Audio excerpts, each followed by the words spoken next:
Hello. Ang iluluto ko ngayon tanghali ay corned beef again. Madaling magluto. Kasi nanghali na naman ako ng luto. Ito. Corned beef again. At nagprito na ako ng patatas at saka nitong sibuyas. Itong white onion. Ayan nga. Ito. Ang aking iniluluto ngayong for our lunch.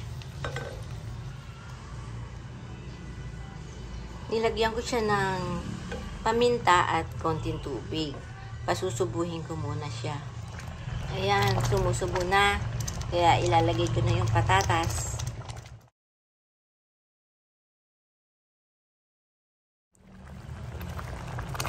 Ito. Kulati lang noong patatas nilagay ko. Ayan, salamat sa Diyos. Ito na. Ito na ang ating corned beef with potatoes and white onions.